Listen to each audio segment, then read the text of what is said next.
Hello बच्चों, राधे राधे। तो जैसा कि अपन की क्लास 12th की अपन प्रश्नावली कर रहे थे 6, ठीक है ना। अपन ने इससे पहले 2 क्लासें कर रखी है। 6 एक्सरसाइज अपन ने स्टार्ट कर रखी है। बेसिक मैंने थोड़ा बहुत आपको बता दिया था, उसके अंदर अपन ने क्वेश्चन भी देखे थे। बेसिक जो मैंने एक्चुअल में जो कराया था वो अपन को ये बताता है कि अपन के यहाँ पर जो ये अनुप्रयोग है अवकलज के, वो काम कहाँ आते हैं, इसको किस प्रकार से प्रयोग में लिया जाता है। और पहली एक्सरसाइज में, एक्सरसाइज 6.1 में ये चीज कैसे काम आती है, इसके अनुसार अपन ने 12 प्रश्न लास्ट क्लास में कर लिए हैं।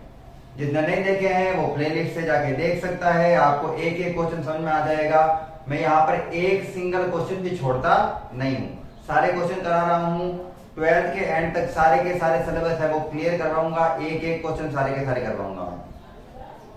तो आज का जो अपन की चल रही है प्रश्नावली 6.1, उस 6.1 में अपन ने 12 प्रश्न कर लिए थे। आज से अपन के प्रश्न स्टार्ट हो रहे हैं 13 से, और 13 के बाद वाले वैसे सारे क्वेश्चन हैं वो बहुत ज्यादा इजी है।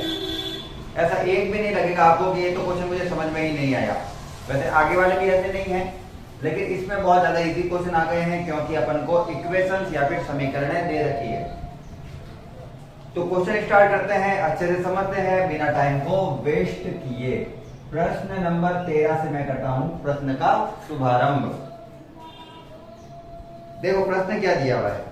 प्रश्न दिया हुआ है, आपके पास बुक होगी, आप अच्छे से प्रश्न देख सकते हैं, नहीं तो मैं यहाँ पे सारी चीजें वैसे लिखने वाला हूं अच्छे से।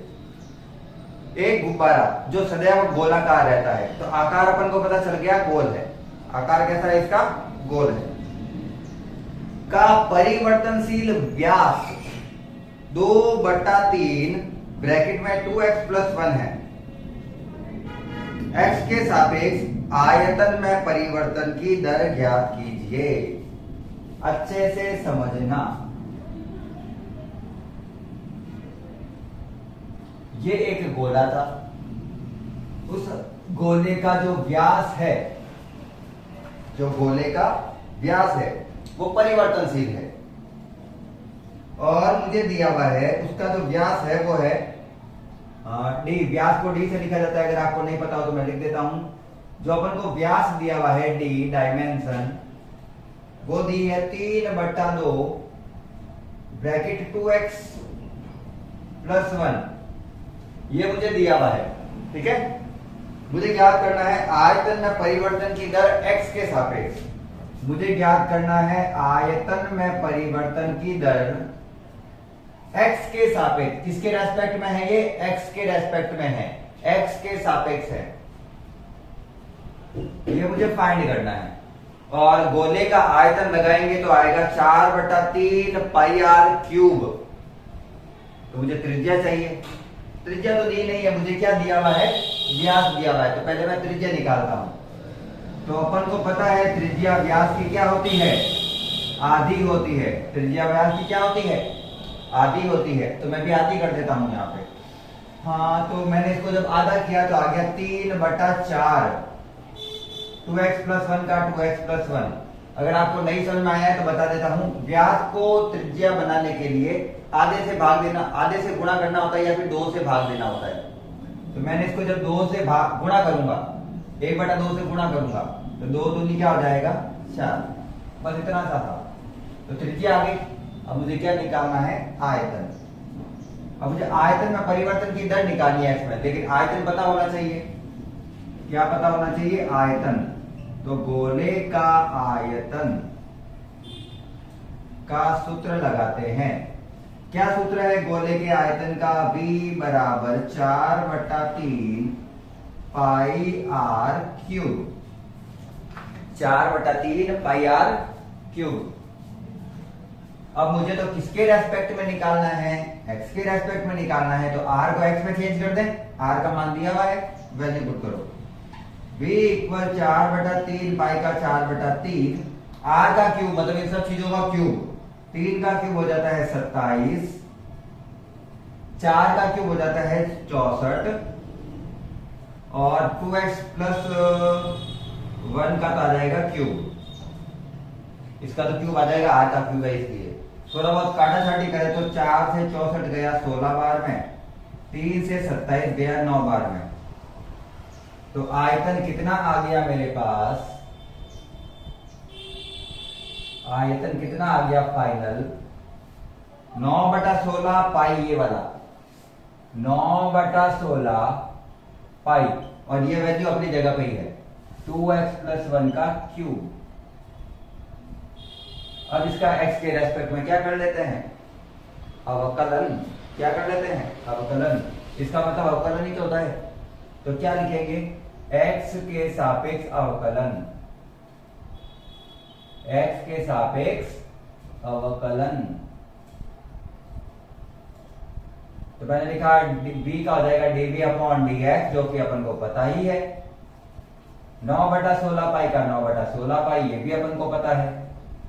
इसका करना है, इसका अवकलन करना है। और मैंने अवकलन जब कराया था 5वीं प्रश्नावली में, अगर आपने क्लास से देखी है तो मैंने बताया था सबसे पहले अवकलन होता है घातों का। सबसे पहले अवकलन किसका होता है, घातों का। यहाँ पे घात दे रखी है 3, इस पूरे की घात कितनी है 3, तो घात आगे आएगी और घात में से एक कम होगा। तो इस पूरी संख्या की घात में एक घात तो आगे आ गई और घात में से एक कम करूंगा तो कितना हो जाएगा, 2x हो जाएगा। सॉरी, घात कितनी हो जाएगी, 2 हो जाएगी। इसी पूरे की घात क्या हो गई, 2, घात आगे घात में से एक कम। अब अंदर वाले का अवकलन करते हैं। 2x का अवकलन हो जाता है 2 और 1 का अवकलन हो गया 0। 2x का अवकलन 2 और 1 का अवकलन 0। काटा छाटी करते हैं थोड़ी। 2 से 16 गया कितनी बार में, 8 बार में। और कुछ कट रहा है क्या, नहीं कट रहा। तो dv/dx बराबर मेरा आ रहा है 27/8 पाई 2x+1 का स्क्वायर। ये आ रहा है मेरे आंसर। मुझे कहीं x की वैल्यू तो नहीं दे रखी थी, नहीं, तो यही आंसर होना चाहिए। x के सापेक्ष आयतन में परिवर्तन की दर निकालनी है।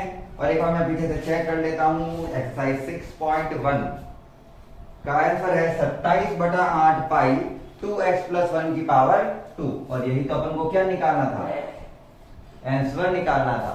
आगे समझ में बिल्कुल अच्छे से। व्यास से त्रिज्या निकाली, आयतन का सूत्र लगाया, आयतन में परिवर्तन की दर निकालनी है, किसके सापेक्ष, x के सापेक्ष।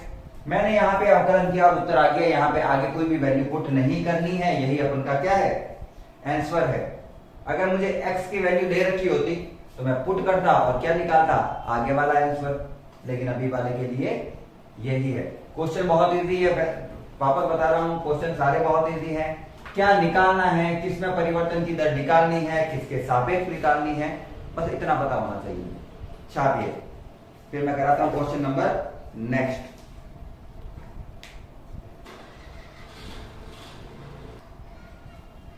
चलिए क्वेश्चन नंबर करते हैं 14। क्या बोला गया है क्वेश्चन, पहले पढ़े अच्छे से, फिर मैं यहाँ पे उसका डायग्राम ड्रॉ करता हूं और अपन अच्छे से समझेंगे। डायग्राम से चीजें अच्छे से समझ में आती है कि डायग्राम से ही समझेंगे। दिया हुआ है एक पाइप से रेत 12 सेंटीमीटर क्यूब पर सेकंड की दर से गिर रही है। एक पाइप था, एक कोई अच्छा खासा पाइप था, उससे रेत गिर रही थी।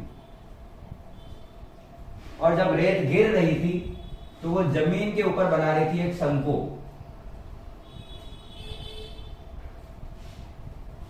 तो वो जमीन के ऊपर बना रही थी एक शंकु।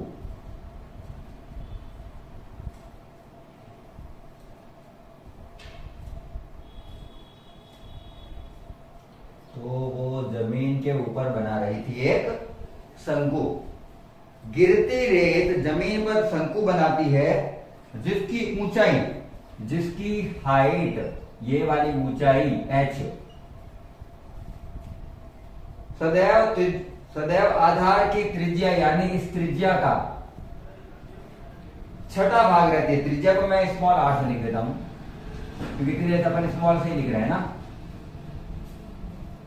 तो ये बोला हुआ है कि जो इसकी ऊंचाई है सदैव आधार की त्रिज्या का छठा भाग है। सदैव आधार की त्रिज्या का छठा भाग है। सदैव आधार की त्रिज्या का छठा भाग है। रेत से बने शंकु की ऊंचाई किस दर से बढ़ रही है वो ज्ञात करना है। तो पहले तो मुझे दिया हुआ क्या है वो बता देता हूं। मुझे दिया हुआ है आयतन में परिवर्तन की दर दी हुई है 12 सेंटीमीटर क्यूब पर सेकंड की दर से रेत गिर रही है ना, तो जितना आयतन आएगा उतना ही तो आयतन यहाँ पे भी अपन को मिलेगा। जितनी रेत गिरेगी उतनी ही तो रेत मिलेगी, तो दोनों का आयतन तो समान ही होगा। और बोला है ऊंचाई किस दर से बढ़ रही है वो बताना है। ऊंचाई किस दर से बढ़ रही है वो मेरे को बताना है, बस इतना सा तो है। और ऊंचाई की वैल्यू भी दे रखी है, और क्या चाहिए। ऊंचाई कितनी है एक बार के लिए उसकी 6 सेंटीमीटर। अब क्वेश्चन को करेंगे फिर से repeat.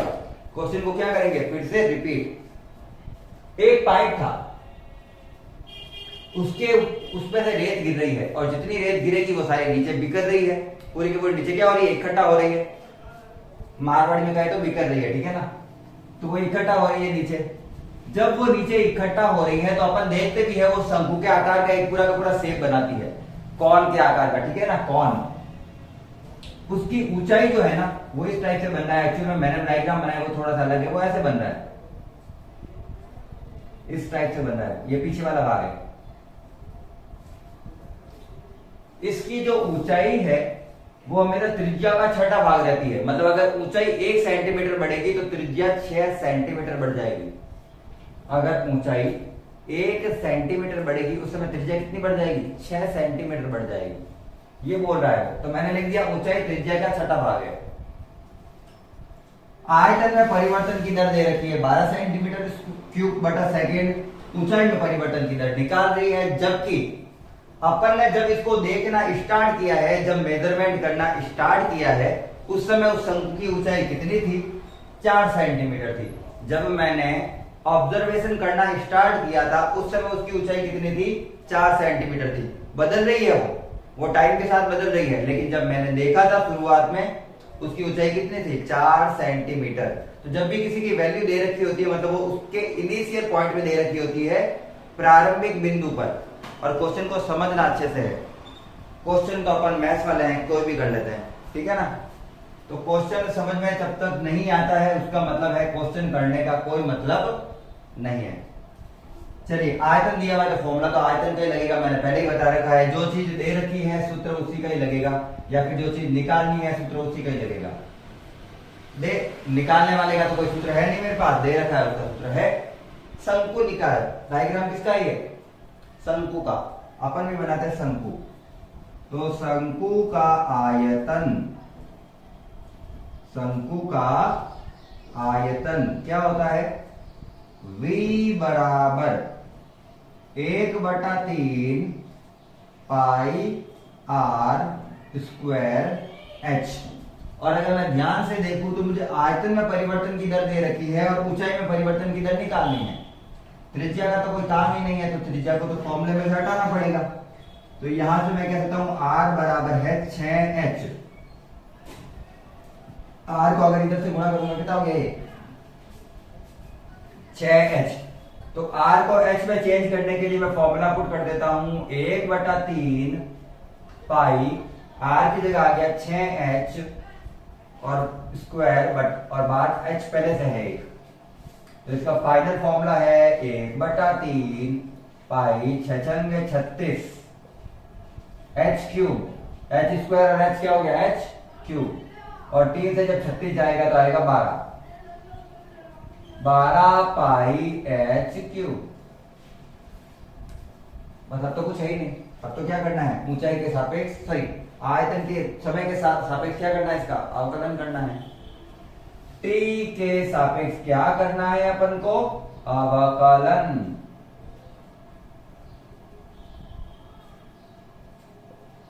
dv upon dt equal 12 पाई का 12 पाई, इसका करेंगे तो आएगा 3h स्क्वायर। घात आगे आ जाती है और घात में से एक कम, लेकिन h के रेस्पेक्ट में तो अपन कर ही नहीं रहे थे, अपन किसके रेस्पेक्ट में कर रहे थे, t के रेस्पेक्ट में। तो ये आ गया dh अपॉन dt। सब में वैल्यू पुट करते हैं और फटाफट से आंसर निकालते हैं। dv अपॉन dt का मान कहां दिया हुआ है, ये रहा 12 पाई इंटू 3 इंटू h का मान कितना दिया हुआ है 4। 4 इंटू 4 dH अपॉन dt। सारी गुणा वाली चीजें तो भाग में आएगी, लेकिन मैं 12 से 12 काट ही देता हूं, एक बार में कटी। तो dH अपॉन dt का मान कितना आ गया? ये सारी चीजें गुणा वाली से एक के भाग में भेज रहा हूं, 1 बटा 3 चौक 12, 12 चौक 48, और ये पाई का पाई, और यही तो क्या है इसका आंसर है। बस यही आंसर है इसका। ये गुणा वाली चीज वो सॉरी ये dH अपॉन dt के गुणा में सारी चीजें उनको आपस में गुणा करके इधर भेजा, बटा में आ गया, एक के बटा में आ गया 48 पाई, और यही अपन का क्या है आंसर है। यही तो क्या है अपन का आंसर है। छापिए इसको, बिल्कुल सिंपल से क्वेश्चन है ये, डायग्राम के समेत मैंने पूरा सब सही से बताया है।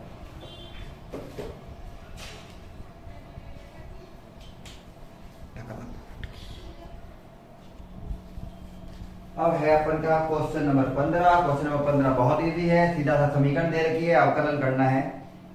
क्या क्वेश्चन है अच्छे से समझ लेना एक बार फिर भी, है ना। एक वस्तु की x इकाइयों के उत्पादन के संबंध में कुल लागत cx है। उसने कुछ x सामान खरीदा है, उसकी लागत कितनी है? cx है। सॉरी बनाया है, ठीक है ना, उनकी कंपनी ने बनाया है। से पद्धत है, एक समीकरण दे रखी है, सीमांत लागत ज्ञात कीजिए। हाईएस्ट लागत कितनी होगी जबकि 17 इकाइयों का उत्पादन किया गया है? कितना किया गया है? 17 इकाइयों का उत्पादन किया गया है। x की वैल्यू दे रखी है और cx दे रखा है, कुछ भी नहीं है। मुझे दिया हुआ है cx, क्या दिया हुआ है cx?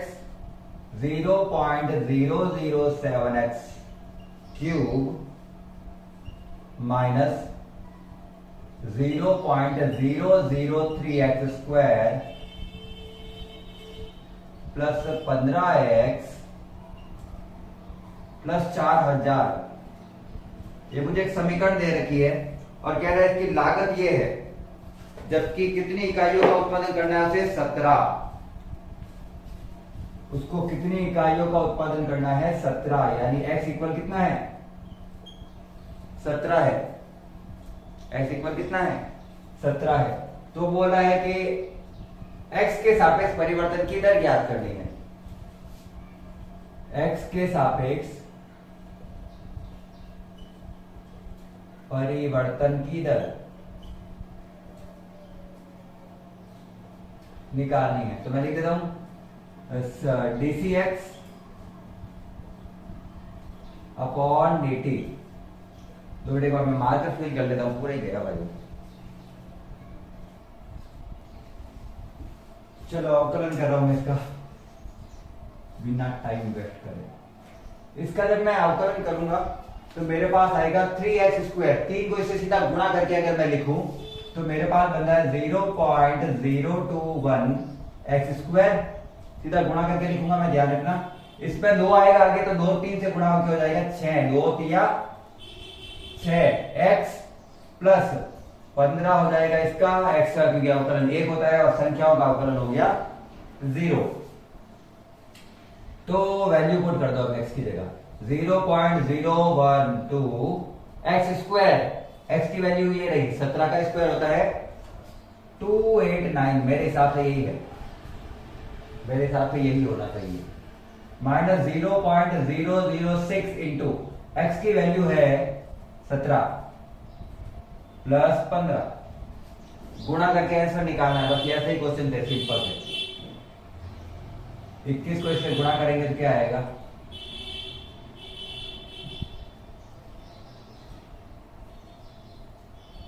तो इससे आएगा 9606। इससे आ रहा है 60969। यही आ रहा है। 3 संख्या के आगे लगाना है मुझे पॉइंट, तो 3 संख्या के आगे मैंने लगा दिया पॉइंट। माइनस इससे इसको गुणा किया तो 17 का 17 17 छिंग 102, 17 छिंग 102, तो 17 छिंग हो गया 102। पॉइंट के पीछे 3 नंबर है, पॉइंट के पीछे मैंने अभी भी कितनी डिजिट रखी है? 3 डिजिट रखी है। सबको जोड़ो और वही आंसर है, तो मैं जोड़ता हूं तो आ रहा है 11 हासिल का 1 7 1.15 में जब 6 जोड़ता हूं तो आ जाता है 21। तो 21.171 कोस्ट पर सेकंड की दर से बढ़ रहा है वो। ये इसका क्या है आंसर है। बस ये ऐसे ही करना था, इसमें कुछ ज्यादा खास नहीं था और एग्जाम में पूछने लायक क्वेश्चन है नहीं, इसलिए मैंने क्वेश्चन को थोड़ा पार्ट कराया। ध्यान रखना अगर आप सोच रहे हो क्वेश्चन को इतना पार्ट कराया, ये क्वेश्चन एग्जाम में पूछने लायक थोड़े कम होते हैं, ये नहीं पूछे जाते हैं। अपन को जनरली आगे वाले क्वेश्चन है उनमें काफी इंपॉर्टेंट है, वहां से पूछ लिया जाएगा। छापो।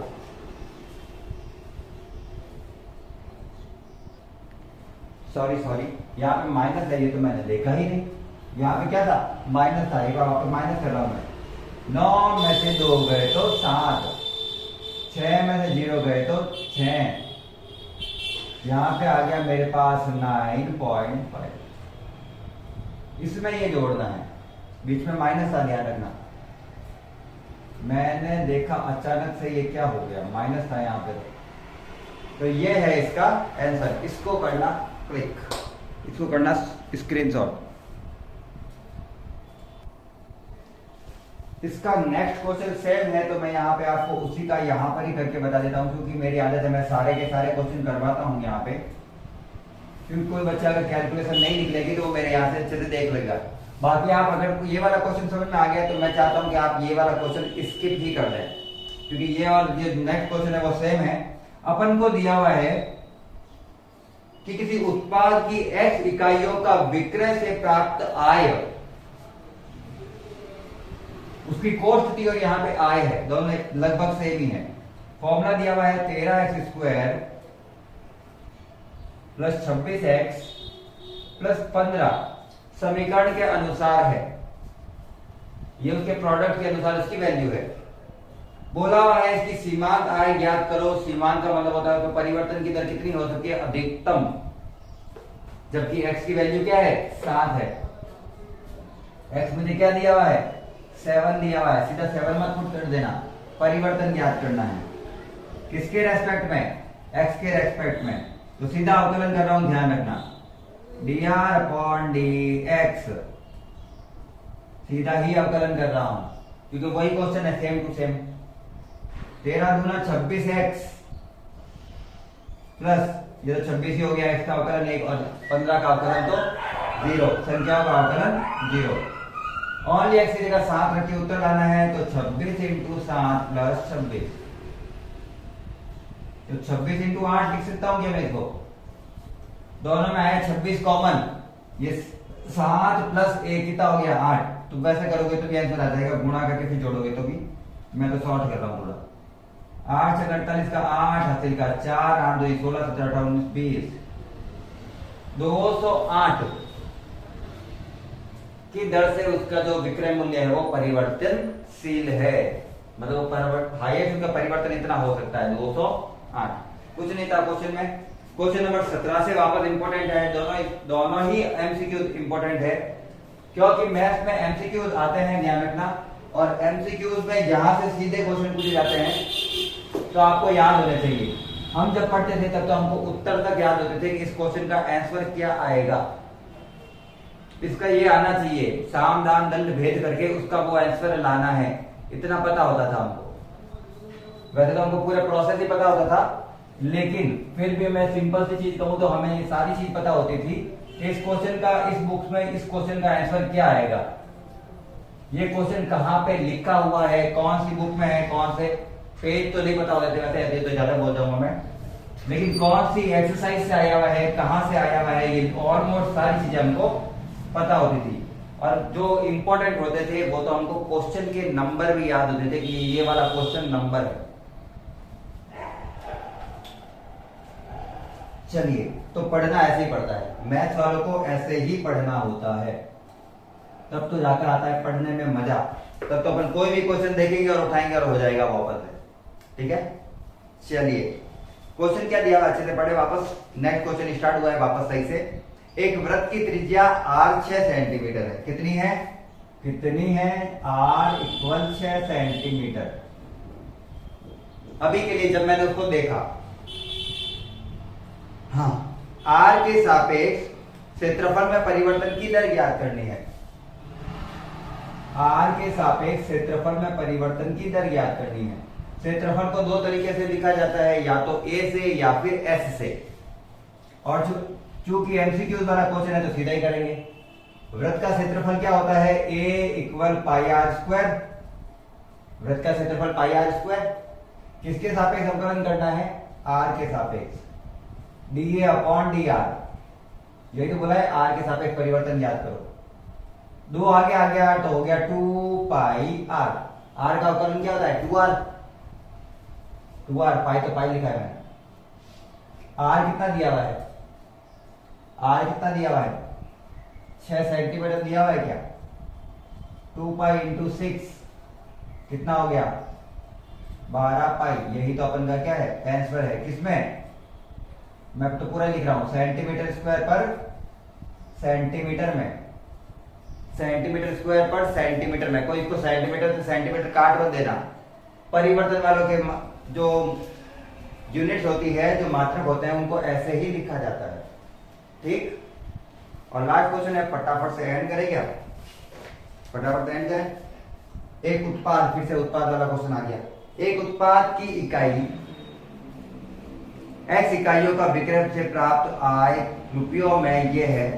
रुपये क्या दिए हुए हैं अपन को?